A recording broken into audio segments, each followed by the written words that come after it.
Love it. Yeah, and we're recording, man. Awesome. Once again, here we are. We are, yeah. It's the weeks are flying by so fast these days. They really are, yeah, for sure. So, but yeah, man, how are things? How are you doing? Good, man. Just like I said, just weeks are flying by, getting really busy on my end. You know, the whole time during my accident, my girlfriend and I were talking about this today. I was like this desperate man, like digging for water in the ground, and like one wasn't working. So I dug 4 holes at the same time. Yeah. And now like these metaphorical holes are filling with water, and I'm having to like manage all the 4 holes and make sure it all works out and doesn't flood and destroy the village. So that's been kind of where I'm at now. I got family coming in and visiting in February, so I'm planning that as well.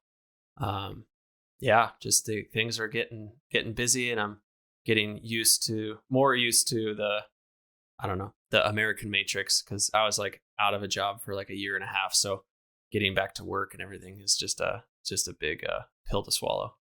Yeah, for sure, man. Happy to be a part of your village, even though it's flooding, but that's okay. But yeah, that's getting closer to a state of normality, right? So rather be busy dealing with a flooded village than stuck at home with 2 broken ankles. So yeah, for sure. I think it is kind of the thing I've been thinking about is just what people's perception of normal is. And it's fucking busy. People are busy. It just blows me away. Just like, and most of it I would say is work. I'd like people's doing 9 to 5s and taking work home with them. Like it's a lot of time that people put into their jobs and dedicate their lives to working. And my life has definitely not been that at all. So it's interesting to be plugging back into all of that again. Yeah, no, for sure. I'm feeling similar. I don't know if I'll be as busy as you, but definitely the same kind of thing, multiple things going on and things are getting busier, and I'm also feeling better. So my energy levels are going up, which means I'm like starting to do more exercise and stuff. Like I went on this nice little hike with Ray today, which was like kind of the local loop that we do, the White Lake Loop. And so that was really awesome. So, those kind of things compounding with like school and then this. And I also like painted my kitchen today, which was kind of like great, but also a disaster. So yeah. Nice. What color did you paint it? We're just doing white. So because we're in the basement suite, like there's not enough light in here and stuff. So like white, it really helps with like things just not feeling as dark. It feels kind of more open and bright. So it's actually really nice. I didn't have enough time to do enough coats. So like I had to kind of just call it and, get ready and prep for our talk here tonight. But it already still, even with like not enough coats, looks like way better than it did before. So I'm pretty stoked on it. Yeah. Hell yeah. Yeah, man. Hell yeah. Yeah. You're going to be busy here soon, coming up at school and everything. The busiest time of my life was when I was in school. Yeah. It's a lot. Just starting to pick up right now. So this was just the first week. So it's kind of a lot of just introductory stuff and everything. But like the reading and the course load and everything is like really starting to pile on. And I also just started back at a Mountain Equipment Co-op or Mountain Equipment Company. I always mess that up now because they changed the name. But so I'm working there 3 days a week doing school, the podcast with you, and then, rehab and trying to just do things. So it is a good kind of life, I think. And it's going to be busy for the next little while. That's good. Yeah, busy is good. As long as when you look back, you're not filled with regret. Yeah. No, it's a good busy. I really enjoy the things I'm doing, and I'm very fortunate to be able to do it. So definitely recognizing that. Hell yeah, man. Yeah, it's a place to be. Gratitude. Yeah, for sure. Otherwise, life starts taking things away from you. Yeah. Been there. Don't want to go there again.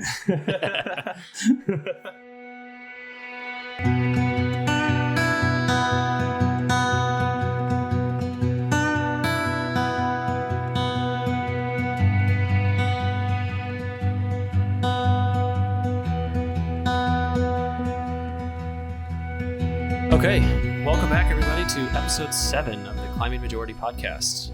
I'm your co-host, Kyle Brockstrom. I'm Max. There's Max. And we're going to be covering the topics of fear, focus, and risk today. The mental side of climbing. Super interesting topics today. We got a lot to cover. So let's just jump right into it here. First topic today is going to be fear. Max, what does fear mean to you in reference to climbing? Yeah, I think there's just so much to cover in that and what fear means.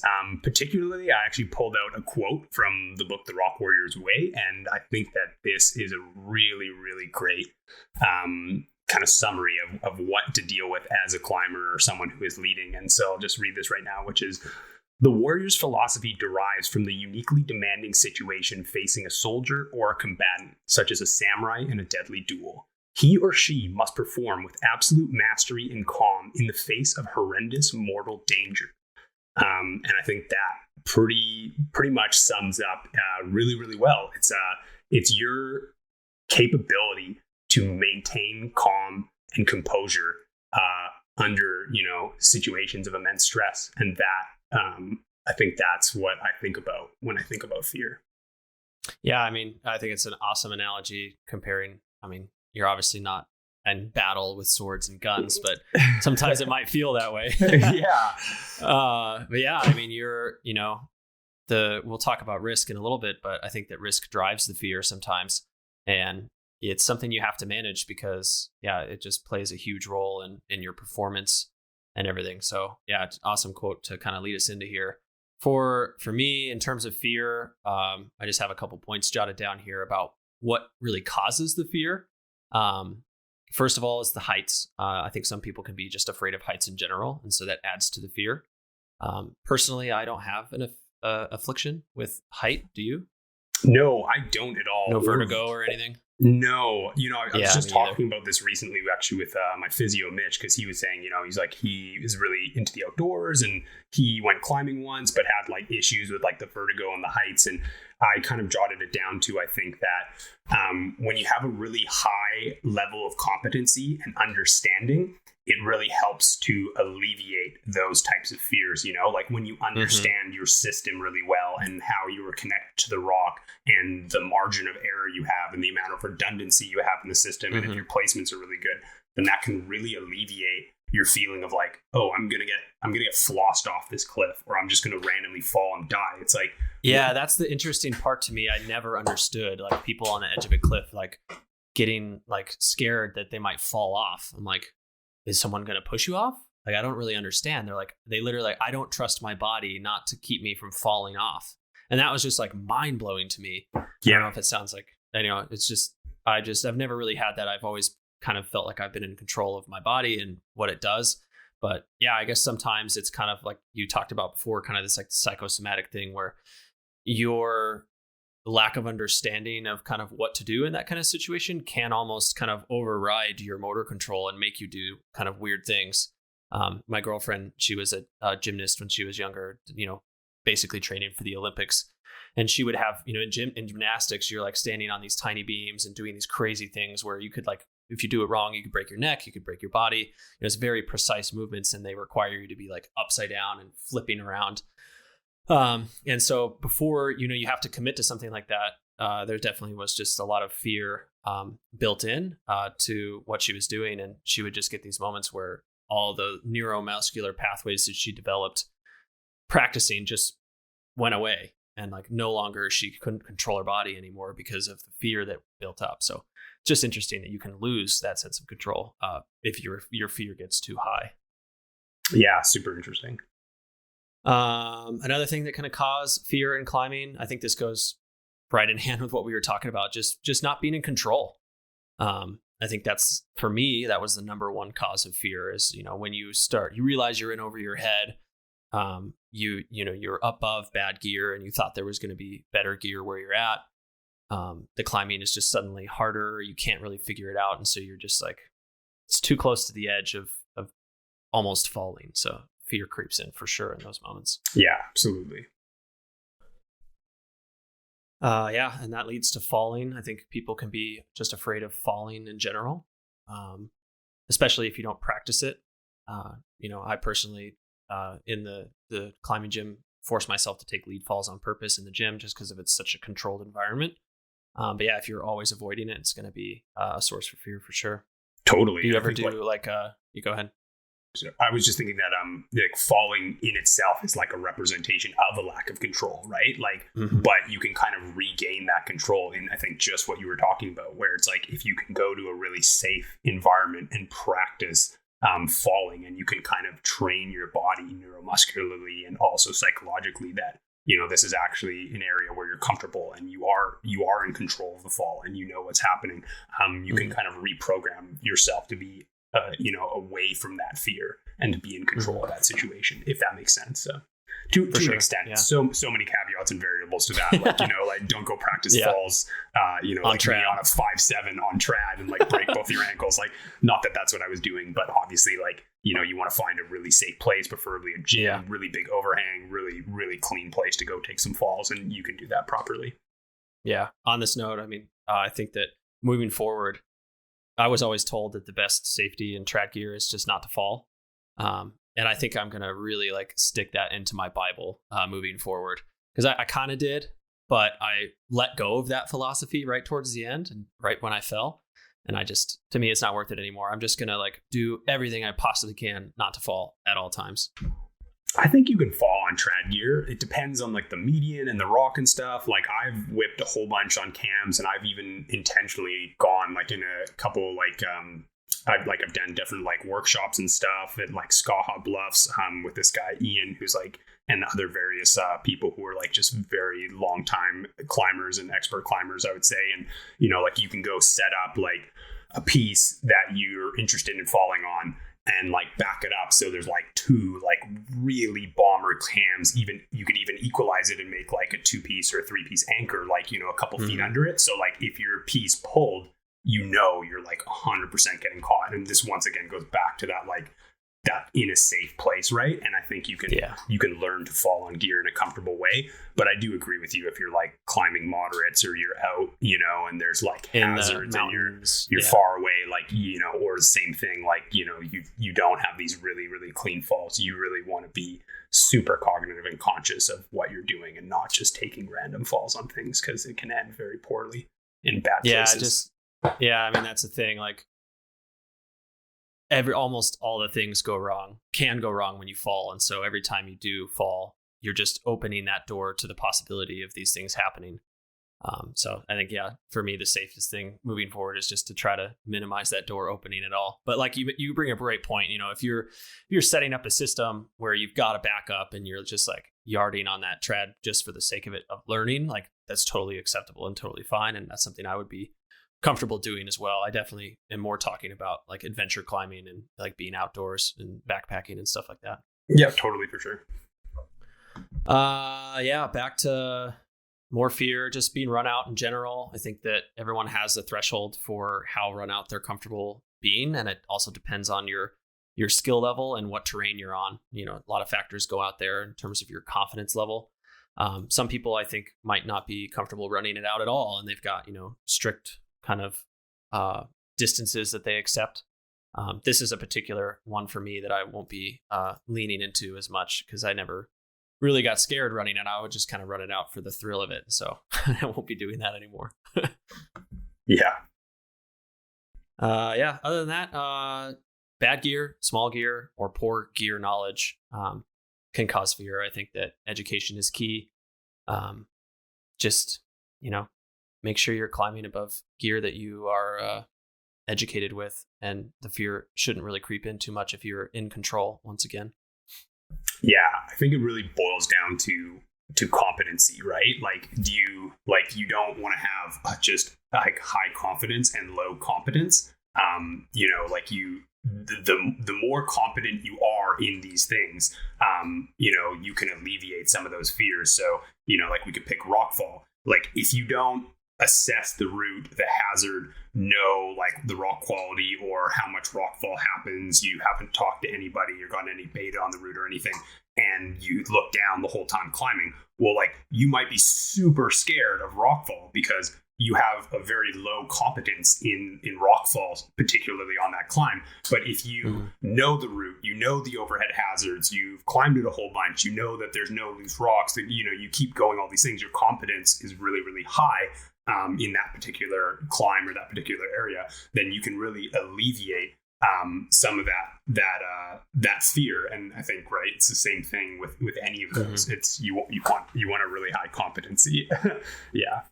I think that it's important to say that in that situation of low competency and high fear, there could be also the low competency and high confidence, where you just go into these projects with no information or no anything except just like, I know how to climb trad and let's send it. You could not have any fear at all the whole climb and just be, risking your life every step of the way unknowingly. That's a catch to it as well. Just because you have the ability to vanquish fear, just because you have that kind of mindset, doesn't mean that nothing's ever going to happen to you. Yeah, absolutely. I mean, there is that's really well said for sure. You want to fear is good, or there's two types of fear, right? Like one is fear that is for survival, and the other type of fear is illusory. So like one is real, one isn't. So the fear that's you calculating, going, okay, if I fall here, I'm gonna deck and die. That is really good fear. You want that. It's like, it's like if you didn't feel pain and you put your hand on a burner, you just wouldn't take your hand away. Like, you want to feel pain. You want that type of fear.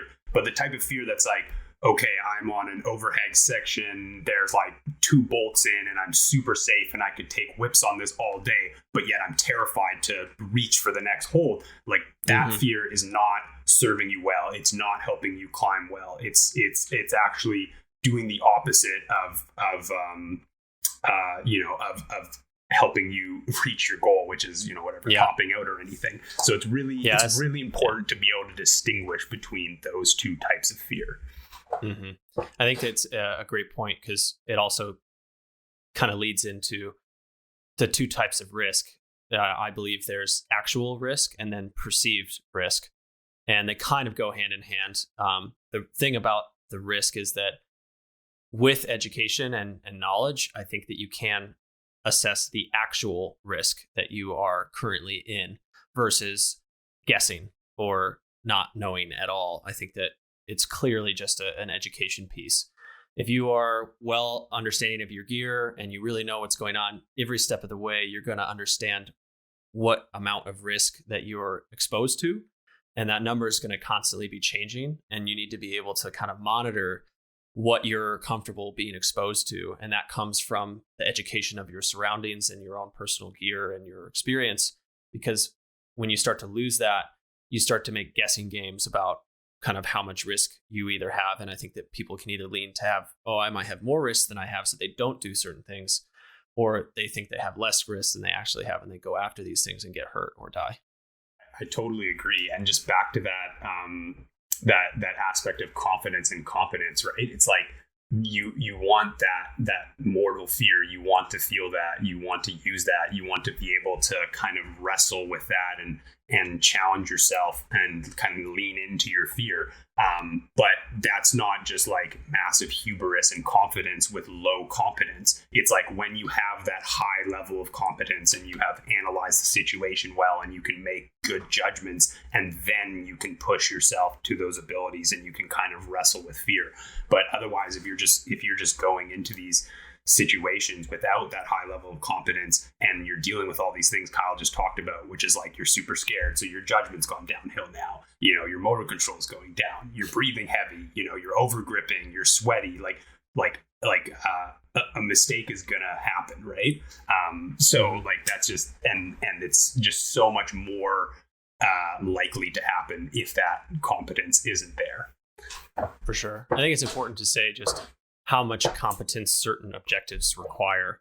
I think that it's really easy, at a sport climb, your competence level to do it safely, I would say, is relatively low. All you got to do is know how to lead properly and clip the chains, there's more that goes into it. But then you step into trad climbing and now you've got this whole risk involved with gear.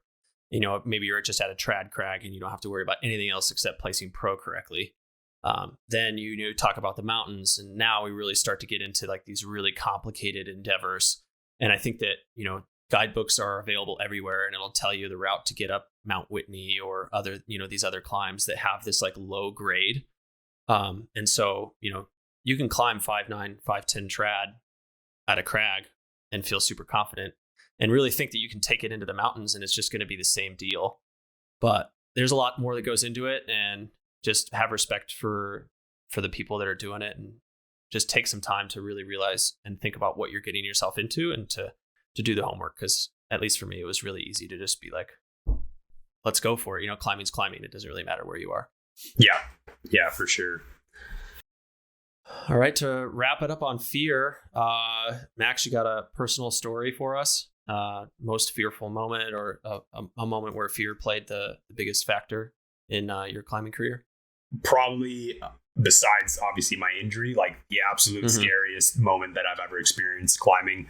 I was climbing the Core Dub, which is this kind of it's a pretty good like alpine climb in the Rockies. It's like it's pretty close to the road and stuff. Great climb. But the point is, we were on the very last pitch, and I was like 25 feet above my last piece. And so the very last pitch, it's pretty darn easy, like maybe at most like M4. And then there's kind of like this rock you pull, and then there's like a cornice at the top. And so I had like sounds insane. It's pretty interesting. I had like about like 30 feet, maybe 40 feet to the top, and I was like 25 feet above my last piece. So like no fall zone. Yeah, and I'm mixed climbing, right? And so there's a whole bunch of like unconsolidated rock and ice and snow and stuff. And it's like just getting dark. I can barely just see the cornice and like the ridge line, and my headlamp dies, and I don't have an extra headlamp with me. Oh my God. So that was like, without a doubt, I was just like sitting there hanging onto my tools, and I was just like in complete darkness. Like couldn't see my hand in front of my face. Holy shit. So the climbing was like pretty easy if you had light. I cannot down climb with no light. And I'm above my last piece, so it's like I can't hold onto a piece or anything. And where I was, there was no crack system. It was just unconsolidated kind of like rock and stuff. So I had zero protection that was capable of being placed. So yeah, I just had to kind of like fish around and constantly hook in pitch black. And sometimes I could just smash my tool and it would actually create a spark in the rock, and I could lightly see stuff. And yeah, I would just have to fish around until I'd get something, or I would literally just like chop as hard as I could at like randomly until my pick grabbed something really hard. And I just kind of kept doing that all the way up. And then I topped out in like, just like I said, pitch black, and raised around a corner system so she can't hear me or see me. And there was this like little danky tree there. And I set up an anchor in the pitch black with no headlamp. And I didn't even want to connect myself to it because the tree was like really like pretty darn small. It was like, I was really confident no problem was going to hold a fall for Ray on top rope, but like I just didn't want to be connected to it and pulling it off the edge and stuff.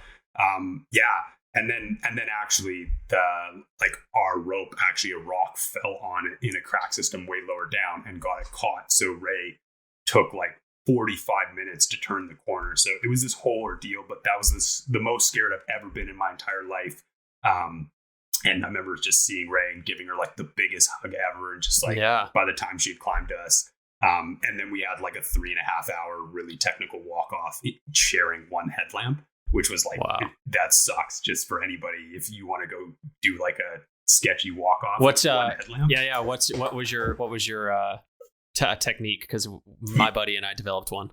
Yeah, Ray just walked behind me and just would try and shine. That's how you for do us. it. Yeah, and that's like how you we do were it. Just like walking, and I have one ice axe at hand, right? And so like, and you're constantly walking, and shadows are like covering everything, and so like you're always like not 100% of your footing. So it's really mentally just so exhausting to be dealing with that.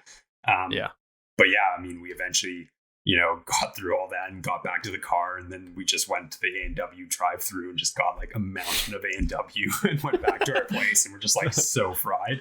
So yeah, quite bad. Damn, that's crazy. That's a crazy story. You had me hella enthralled.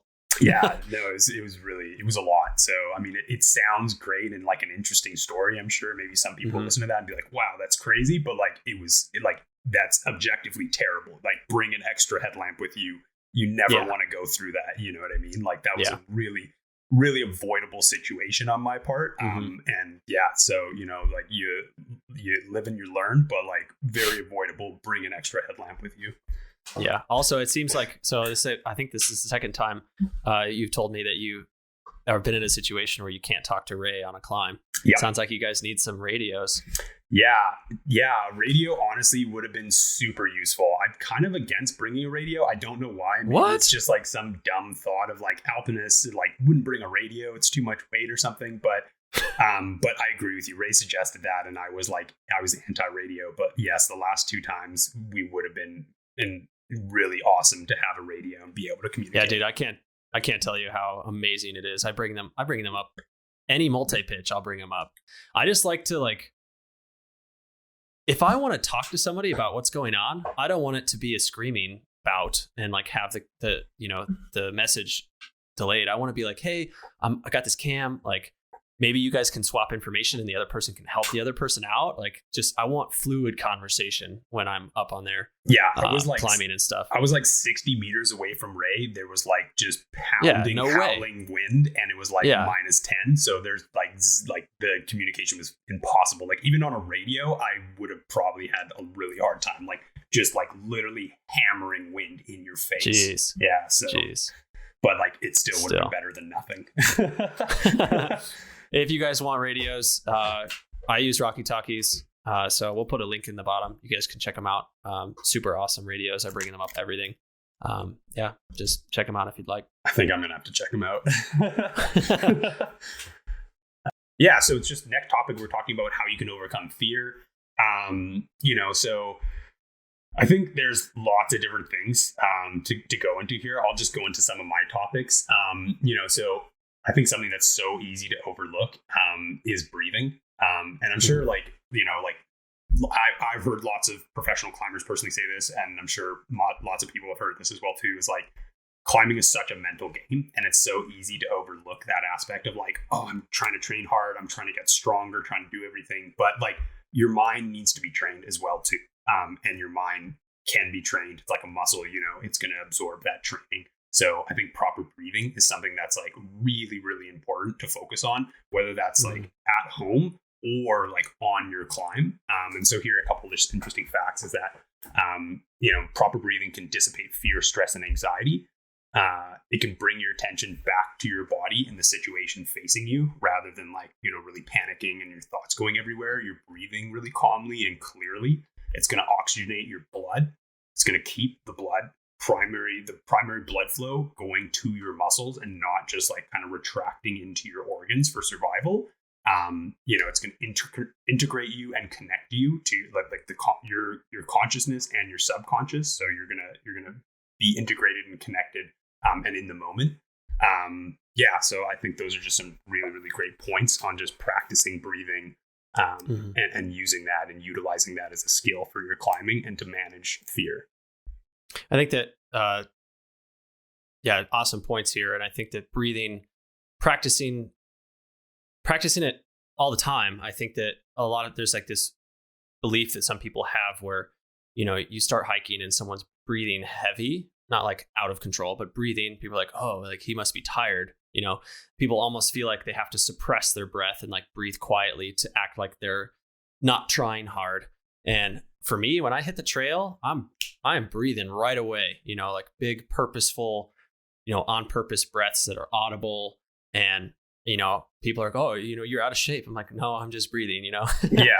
So I think that it's important to like, don't be afraid to make your breath audible, breathe with purpose, even when you're about to get on a climb, start breathing big, deep, controlled breaths. Like, you're meditating, like get yourself into that zone. And yeah, the breath can be a really important factor in achieving a deeper level of focus. And that's what we're going to be talking about next. For sure. And I think as well, like that's not like to the point you're saying, we're not talking about someone like shallow breathing and hyperventilating. Like this is really purposeful, deep, oxygenated breath. You can even practice something, which is like a really, really full inhale and exhale. And then even when you think you fully exhaled, you continue to exhale as much as you can to the point where you've completely pushed all the air out of your lungs and your body will almost just have this natural reflex to breathe in. And that's a good exercise of like deliberate breathing to practice. But yeah. You want to give us an example? Yeah, sure. Like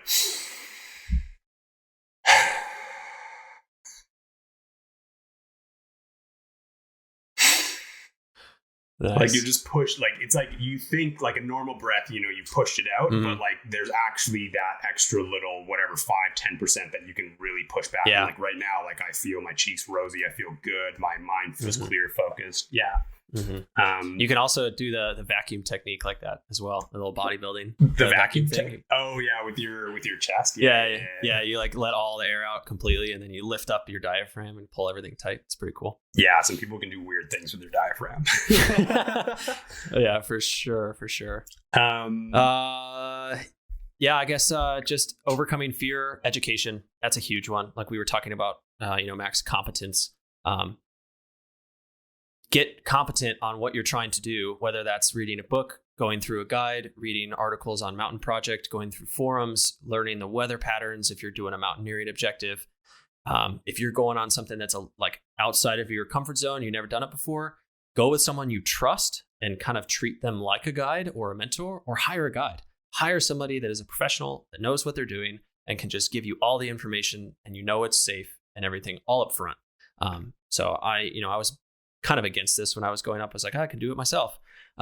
It's just a poor mindset. So if you're looking to get out in the mountains, you're looking to get into trad climbing, you don't have a buddy or someone that's been doing it for years and you can really trust them, just look for a local guide and ask them to take you out on a mountaineering objective to kind of push your own limits, because it's going to be the safest and the fastest way for you to learn what you're trying to accomplish and doing it safely. Because a lot of people probably try to do the guessing game and, try to just go out there and figure it out. And that's when accidents happen.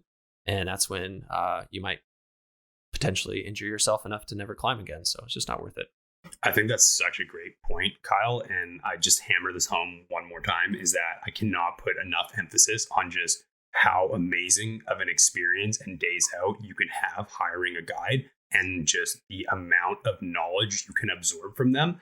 And then when it comes to climbing as well, too, especially for maybe people who are beginners or something, like, there's a difference between like watching a YouTube video and being like, oh, like this knot is safe. But then like when you're actually like hanging off the side of a cliff and you're like second guessing yourself and your knowledge of like, oh, like shit, did I do this right or this or that? Like when you're actually there with a guide, or like usually they'll teach you everything in a more safer manner somewhere first or something, depending on the course you do. But like if you go do a guided day out or something, like you're just in real time there, able to validate all of your skills, talk to them, absorb knowledge from them, ask all your questions, and really just learn from somebody who is super professional, incredibly competent, and just knows all of the modern industry standards of how to operate and do things.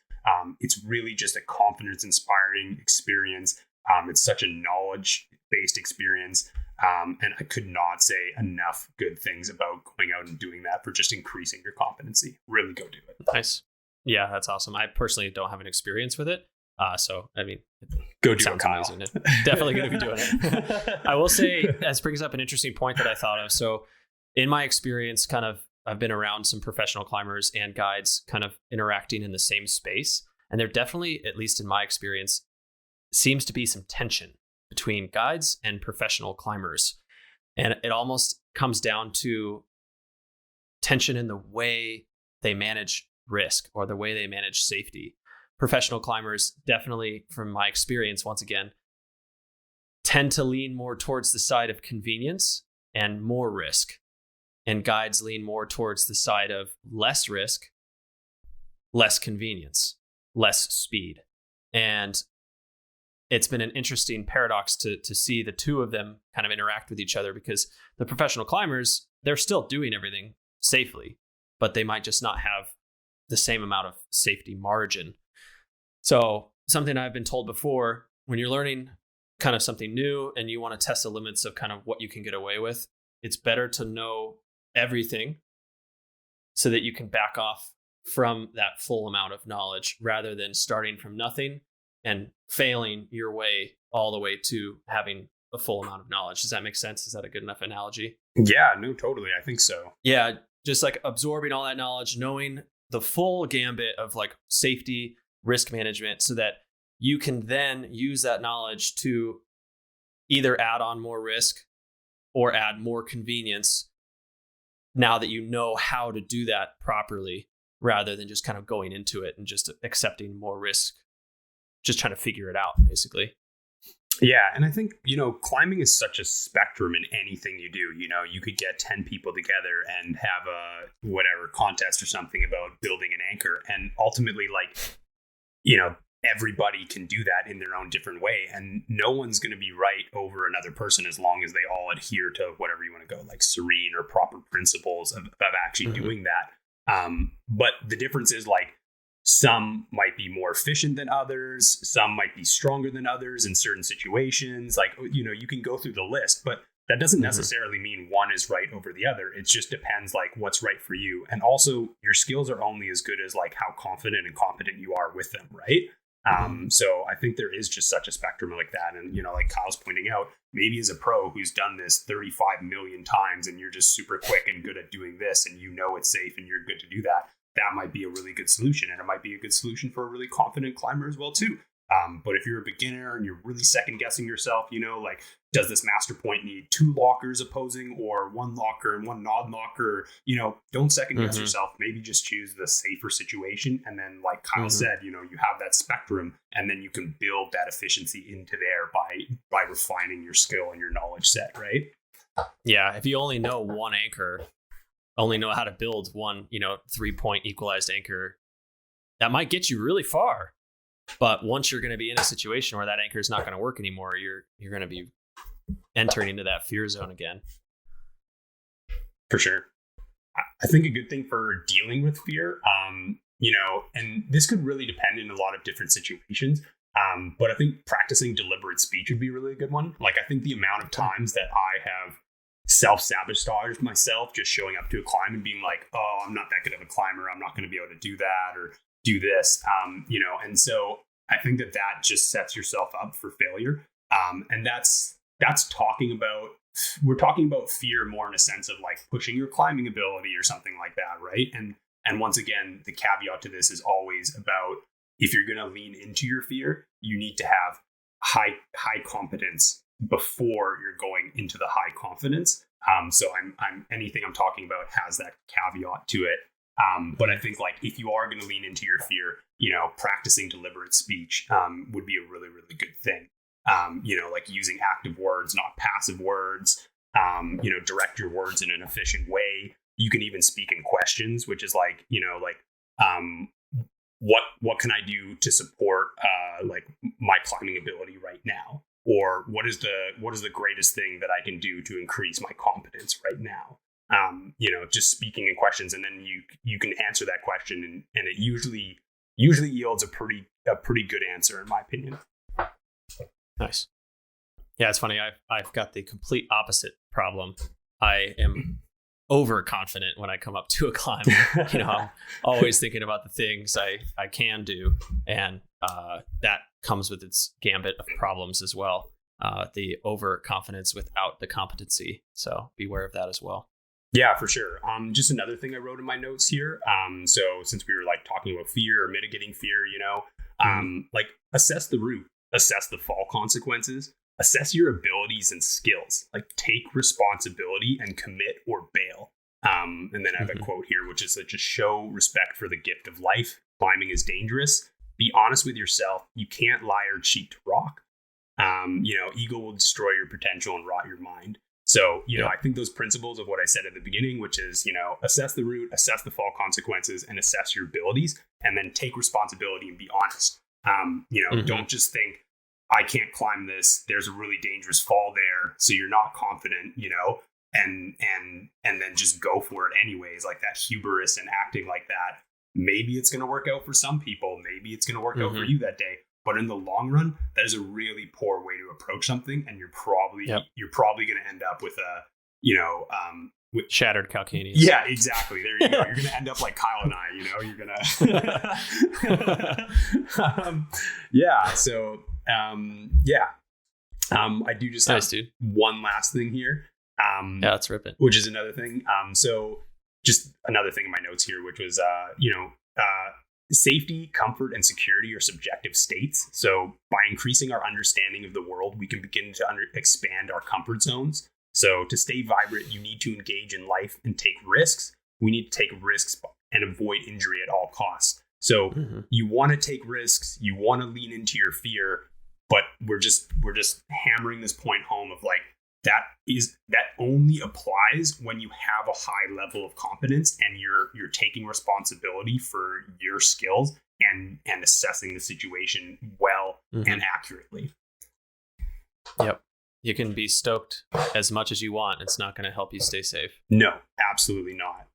Yeah. Cool. Yeah, I mean, that's all I've got for fear. I've got some exercises. These are just like a list of things. So this list is actually from the book, The Rock Warrior's Way.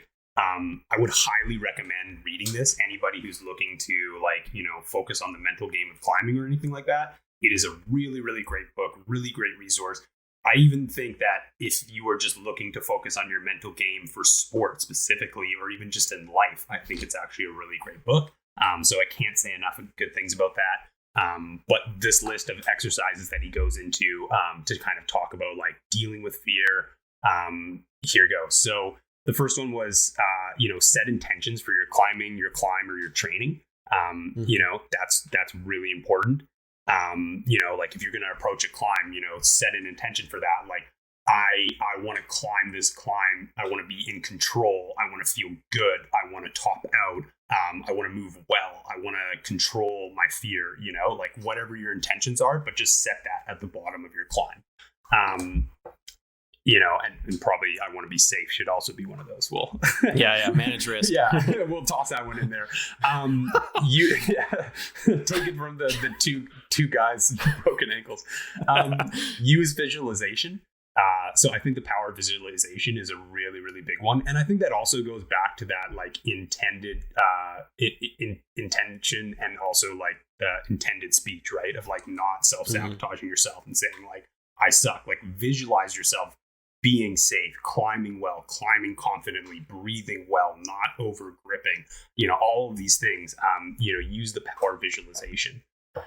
And also to just like think about, before you're even at the place, think about what kind of risk you might be running into before you're there, like in seeing the risks. Think about, because you're going to probably notice things before you're even there that you would miss if you hadn't thought about it before.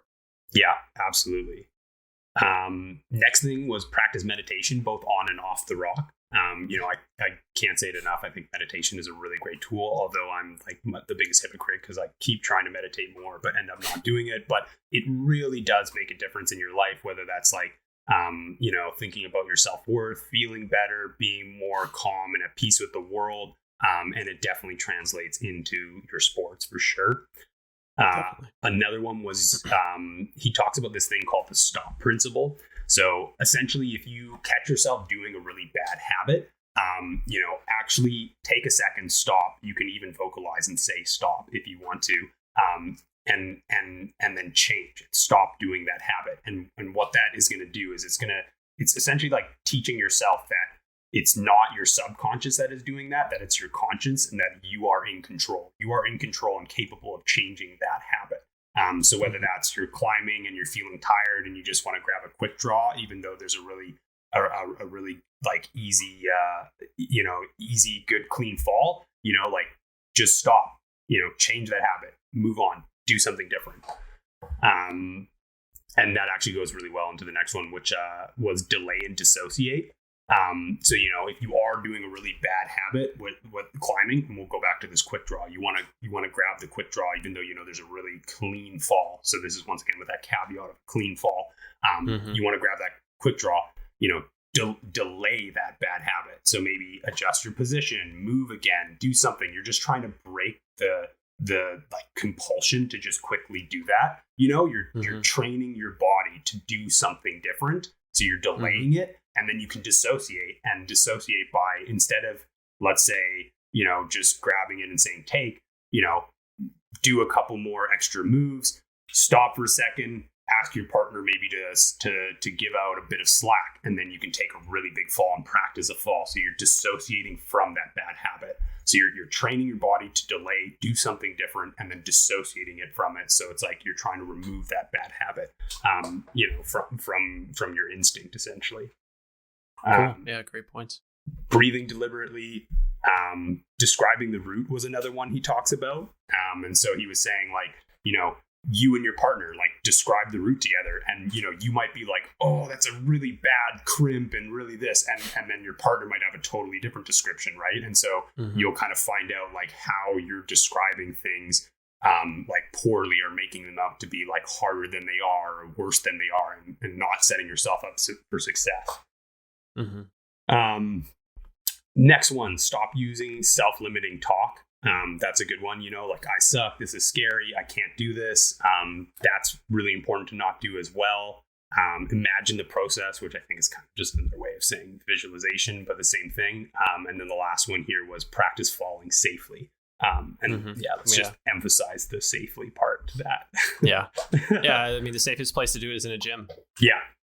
Just start in a gym, start falling in a gym on lead until you feel comfortable doing that, and then take it to sport climbing, and then so on and so forth. Follow the progression. One more thing I'll add here is the power of ritual or habits in a good way. And I think that this comes into how you approach each climb. And this could either be the few seconds before a sport climb, the few minutes approaching the base of a trad climb, or, the days coming up to a big mission. What are your rituals in place to get you into that mindset of being safe and doing everything properly? For me, it's definitely, I've read and they talk about getting into like this habit before you approach a climb, whether you like clap your hands and then slap your thighs, or you breathe into your chalk hands and then go like this, or, come up with some sort of physical routine that you do while you're calming your mind and focusing on what you're about to accomplish, because your body will learn over time that when you do those things, it gets into that mind state. And so you can really help yourself get into the zone way faster by going through these rituals. And the more focused you are and the more connected you are to what you're doing, the less likely fear is going to play a factor in whatever you're trying to accomplish. Yeah, for sure. Great point, Kyle. I think you see Adam Almdra do this all the time. He like chalks. He does every time he comes up to a sport climb, he does the same thing. Chalk like does like this and then slaps both thighs before he gets onto the sport climb. It's like, I bet you if we did a compilation of Adam Almdra, it'd just be the same clip, over and over again at each climb. Totally. Have you seen that thing for Andra climbing silence, and he's visualizing with his physiotherapist on the floor? Yeah, he's up on his back. He's just doing this. And you're just like, for one, he's actually like doing the moves, and it's so bizarre to watch, but like it totally makes sense. And like that's at the most extreme level. You might not want to start your visualization at the crag like that. Although, I mean, please, if you do, send a video to us. Film it, please. We'd really send it to us. Actually, I would love to do that this summer. Just go to a crag and start off like visualizing and screaming. You like lay down a blanket. Yeah. You lay down a blanket, you start meditating, and you lie on your back and you start screaming and doing these moves. I need to do it where there's like a 514 and a 5.6, and everybody will think I'm like going for the 514, and then I'll just go up the 5.6.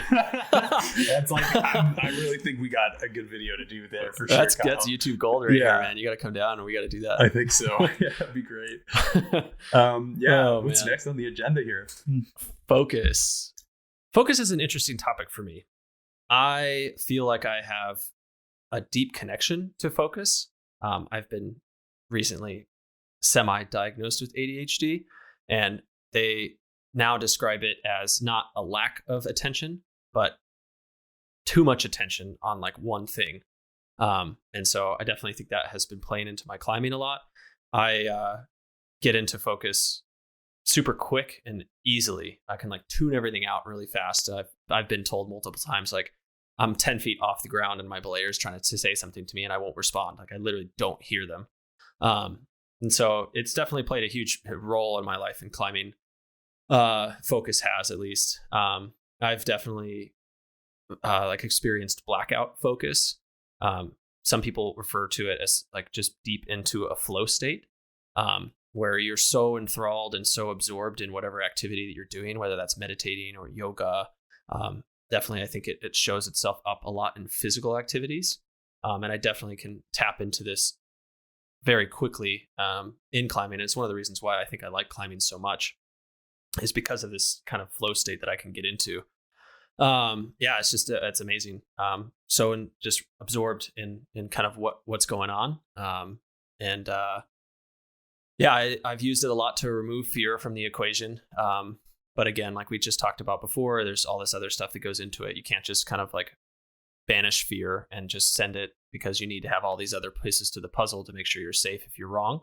But it is a very powerful tool if you know how to channel it, to be able to just tune all that other chatter in your head out and just focus on exactly what you're trying to do, and that's climb. And if you're able to do that, you're going to climb the best that you can, because you're not focused on anything else at all. So yeah, it's just a quick little thing on focus for me. What's your experience with focus? Yeah, I don't have too much to add for focus, but I think obviously that's really important to like be in the moment and be thinking about your task and to be focused on what you're doing and not to have your mind wandering somewhere else. And I think that'll tie into a lot of the other things we talked about, which is like meditation, purposeful breathing, yeah, I think that's probably all I have to add on that.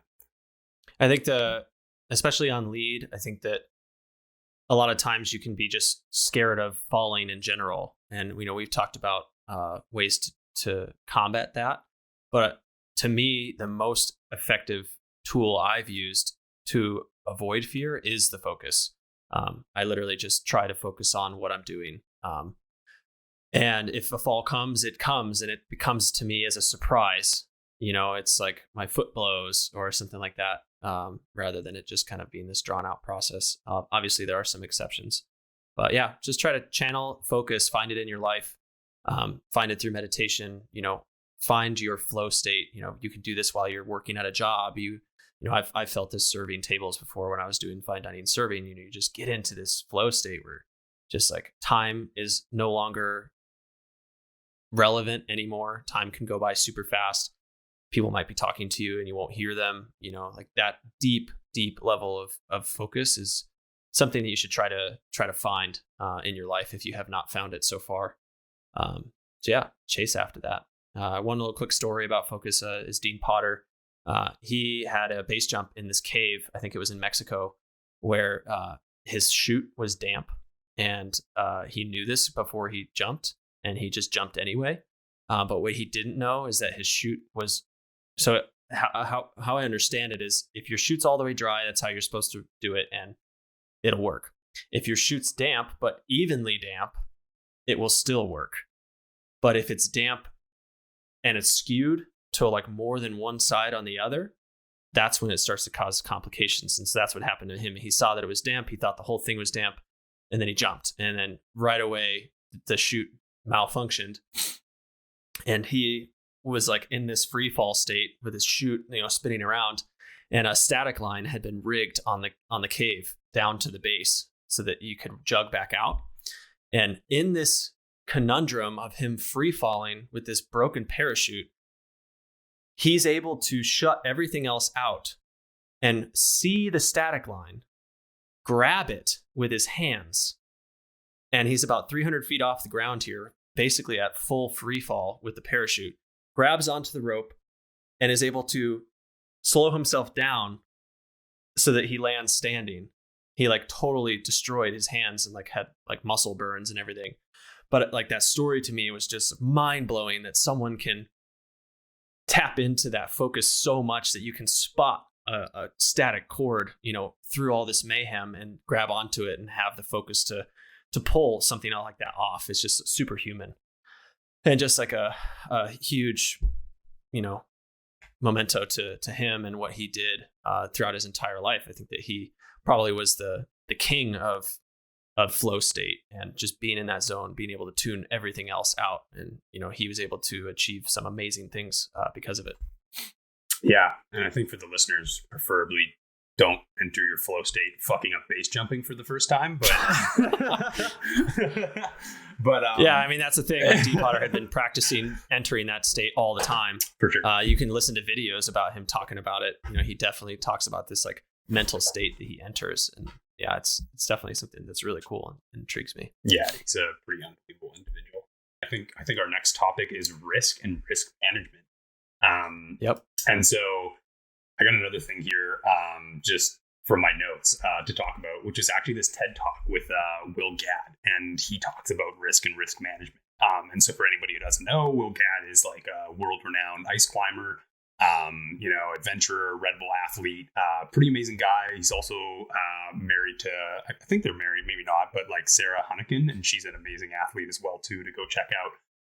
But Will Gad, for me, has always really stood out as someone just as a really, really great role model, incredibly safety oriented and focused, and just a really good head on his shoulders.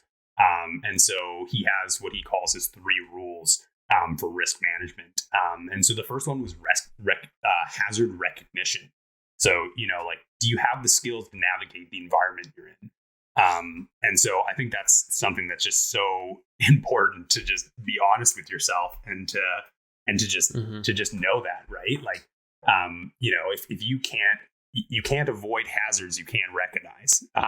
So that was back to, our rock climbing analogy in the beginning with rock fall. Like, if you're looking down and you're not aware of the rock hazards there, you can't avoid rock fall that you're not aware of or any risks of, right? So yeah, it's so important to recognize the hazards in the environment you're in. And also to recognize, do I have the skills to navigate in this environment? And so Will Gad uses a great analogy with his kids. He's kind of saying he's in the city street and he's asking his kids, like, what would happen if we just ran out into traffic right now? And his kid says, like, death, Dad. It's like, yeah, like you're going to die, So it's like, whether you're looking at an ice pillar or a rock or something, and you're looking at that piece of ice and you're going, okay, temperatures aren't feeling right. I don't have any experience climbing ice pillars. I don't have any experience knowing like what temperature should be done with that or anything. Like, should I just go for it anyways? It's like, no, like you don't have the skills to navigate that environment. You don't know what you're doing. You're just taking a massive risk and you're not actually analyzing the hazards ahead of you. So it's so important to just recognize those hazards. And how do you learn? Hire a guide. Yeah, hire a guide. Exactly. And Will Gad also calls that the power of negative thinking. And I thought that was a really good way to approach it, that it was like, by analyzing the potential negative, you can make a positive decision, And, back to Will Gad in his TED Talk there, he kind of analyzes that, I think, by his daughter, or he gives an example of his daughter, like, okay, like if you go in a car with a drunk driver, you can die. That's really negative thinking. But the positive is you don't go in the car, right? So like that's the positive, right? Like you used the power of negative thinking to create a positive situation. And I think that's such a great way to look at things. Cool. Yeah. So his second one here was anticipate and expect change. Things change all the time. Are you prepared for those changes? And I think that's, once again, that kind of loops into navigating those hazards. My buddy got hurt on our climb, but I don't know how to rappel or, how to lower somebody or anything like that. It's like, okay, well, like you weren't ready for the change. You haven't anticipated any change. And that was a hazard that you haven't recognized, So I think those things kind of fall in together. And so the last one that he talks about is, know your limitations. And this falls back down into that, the competence, thing we've been talking about, which is like, high confidence and low competence. Like, do you know what you're doing? Do you have a plan? Those are really just not a good combination to have high confidence and low competence. That is gonna lead to disaster inevitably. I like what you wrote here. Happy thoughts and it'll be all good, right? Yeah. Wrong. The universe does not love you. Yeah. So that rings really true for me. Yeah, that is Will Gad quoted as well too, and I think that is so true. The universe does not love you. It is not out to make. It's finding ways to screw you over. Exactly, and that's why you need to have these skills to recognize hazards, anticipate change. Know your limitations to be able to make good decisions. And another thing I'd say here, I was actually really surprised when I heard this story from Will Gad, because I think of my own mistakes, and I sometimes think like, oh, you're such a failure, or you're so dumb. This is like ridiculous. How can you do this? And then I come back to this, like any autobiography I read of like pro climbers or stories I hear about them, they all have these just unbelievable stories. And so this was one that Will Gad said on this talk, where he said he was whitewater kayaking. He was like 15. There was like a shelf of ice on the side, and he went under the shelf of ice and like had to get out of his kayak and was like literally sucking air bubbles from the top and swam out for the light. And I just thought of that, and I just thought, you know, sorry, not to knock you here, Will, but like you were 15, but like that's objectively way dumber and way more unsafe than anything I have ever done. And I think that if you in the multiverse ran that like with like 60 different people, you would have like 59 dead people. You know, like most people would not survive that situation. I think like something would just go catastrophically wrong, or they would panic. And so, you know, that goes back to just know your limitations, where it's like, you know, people might have these horror stories, but you can also, you know, be like me and just go out for a day out and be on like this super easy part of a climb and just have a dumb fall and get totally wrecked. Like it doesn't even have to be this really dangerous thing. Just things can go wrong. And you know, I think it's really good to just abide by these principles here that he set down. Yeah, it is interesting. It's like both people, the person who is the overstoker and is lucky all the time and gets himself into really horrible situations, but nothing ever bad comes of it. And then there's the other person who's always watching risk and always being careful. And both people are can be just as you know, prone to being injured exactly the same way. Yeah, the world's not fair and the universe doesn't love you. I think we need to slogan that on a t-shirt. It'd be great. Thanks, Will. But yeah, for anybody listening, if you haven't checked out Will Gad, I would highly recommend it. From anything from just amazing, inspiring videos to like, he has really great write-ups of like accidents and talking about risk and talking about life experience. His Instagram is great. So I could not say enough good things about him and Sarah. I just think they're super down to earth, great people who share like really practical, really great advice. So if you like using social media and stuff like that, what a great place to just learn and also be inspired. For sure. Yeah, he's a super cool person to follow. Just the ice climbs he does are just mind blowing. Yeah. Seems like a really cool guy. Yeah, for sure. Yeah, Kyle, what you got here? Yeah, I mean, we've talked about risk kind of a lot already so far. Yeah, just kind of the skill of risk management. It's just something you have to practice, something you're taught, and something you got to figure out along the way. I'll just go over a couple quick risks that you have to consider while climbing. Rock quality. Definitely, if you're going to a new area, you have no idea whether or not the rock is going to be good. It could look amazing from the ground, but then you could pull on it and it could completely crumble. So take that into consideration. Rockfall is always a consideration. Wear your helmet, even if you're on the ground. Gear placement failure.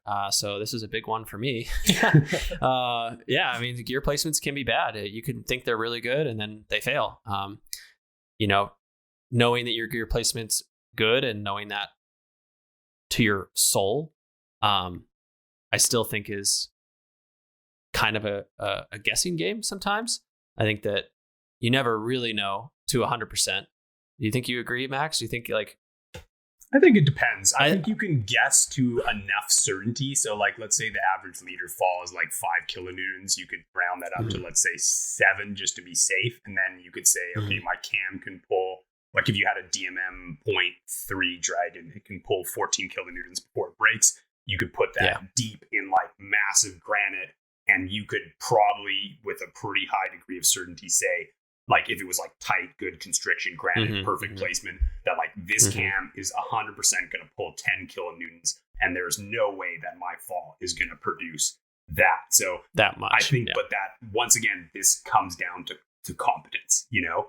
And I think that even like the way you described that, even there wasn't full certainty. Yeah. And I think that's just what I'm kind of driving home is that even when you are a professional and even when you do place the most bomber piece of equipment, I think that there is this underlying knowledge that you have to know that, you know, it is a little bit nature is unpredictable, and you just need to be sure that you're aware of that.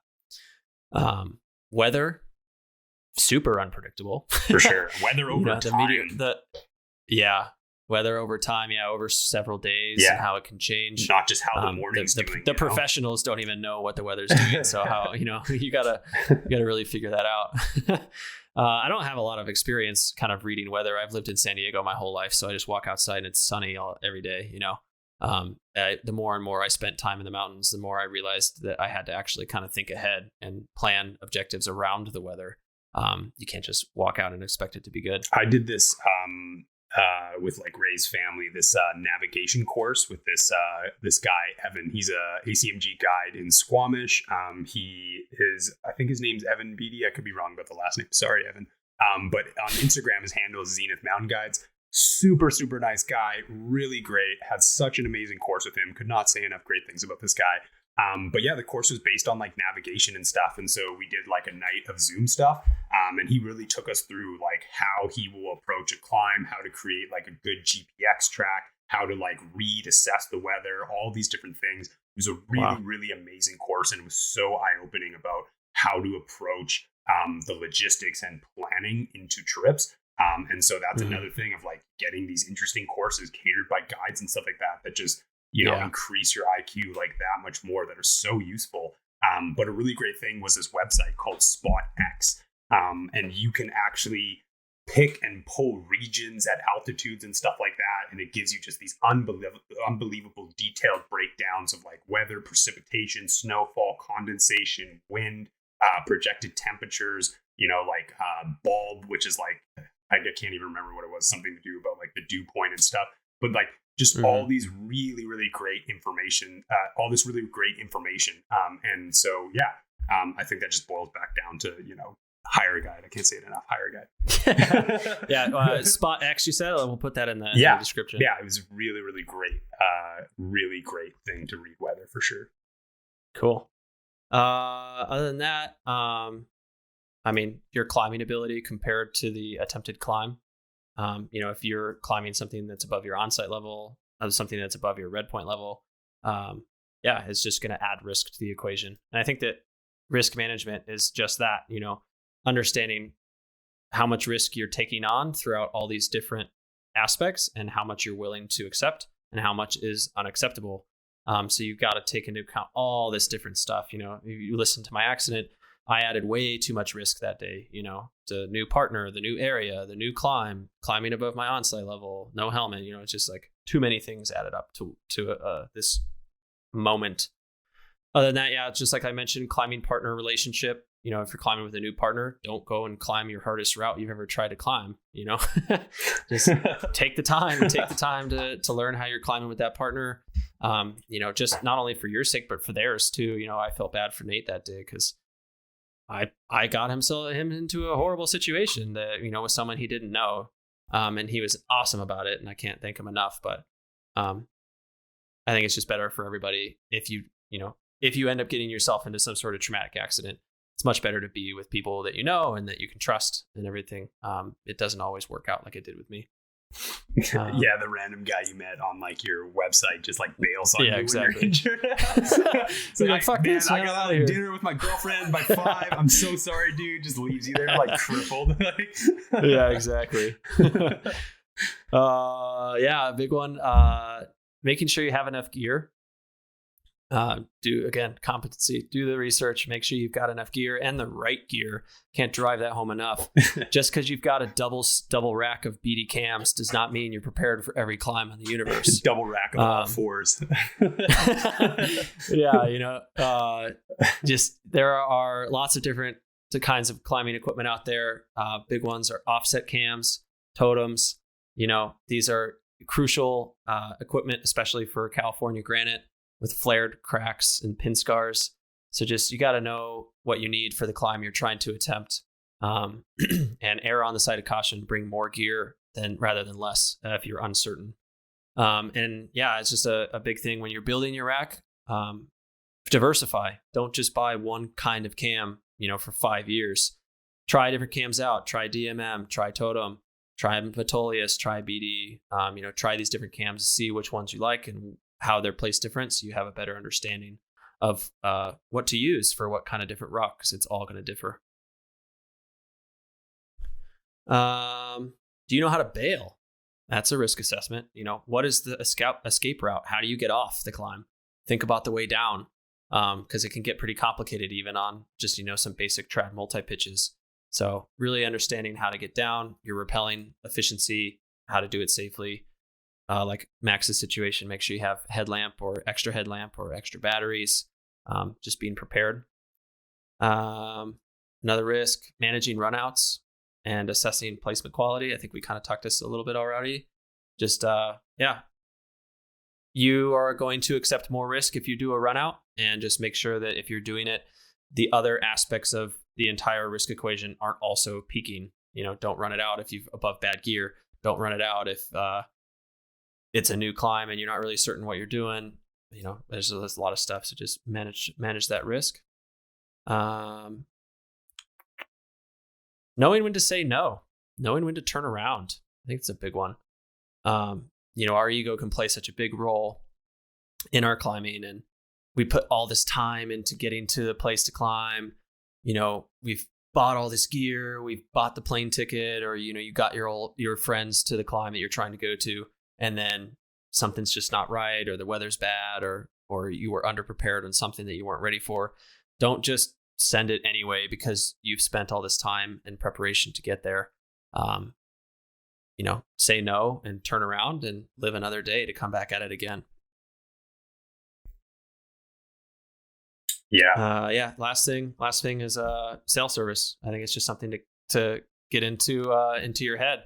Are you going to have cell service where you're at? Because if not, then you're going to need something to call for rescue if you need rescue. So whether that's a GPS spot device or radios, just bring communication, because not every place has cell service. And if you get yourself into a bad situation and you can't call anybody, it's real, real bad. Yeah, for sure. PLB, personal location beacon, for sure. Yeah. And the gold standard of a PLB would be something that has two-way communication, because being able to pop a signal is really great, but being able to actually communicate with the people who need to come and get you is very important as well too. And in this modern era where we have so many good PLBs, get something that has two-way communication. Yeah, just get one. Yep. I think that's all. Yeah, man. That's all I got. That's all I got. Yeah. I got one last quote that I would read if you're okay with that here. Let's do it. So, the quote is, the important things we want, red points included, are simply stepping stones to living a more peaceful life. When we want to be able to maintain that peace in the face of adversity, the ability to do this is the highest expression of the warrior's power. I would ask a question, which is, what habits will you change to maintain peace in the face of adversity in both life and your climbing? The biggest habit I had was just overstoke. And I think that's kind of been the theme for this entire episode, is just, I was really diving into positive vibes, everything going well. The gear just works. I'm I'm able to climb these climbs without falling the first time. I'm pushing the grades. It's getting me super excited. And I just fell into that kind of trap. And the habits I'm going to be changing for sure is that whole mindset, and just being completely risk focused, safety focused now, and managing risk properly so that I can continue climbing rather than getting further injured. Yeah. How about yourself? I think for me, the biggest one actually would be probably managing and checking my ego at the door. I think that ego has really affected me in climbing sometimes, and I've really wanted to think of myself as like a strong climber, a competent climber who really cared about what other people were thinking. I think the day that I was climbing, I was just focused on I want to climb hard grades. I want to I want to feel like accomplished. I want to climb really fast and light and all these things. And I think that was really counterintuitive to how I actually normally climb. Like normally I bring extra gear. I'm a little bit more methodical and thinking things through.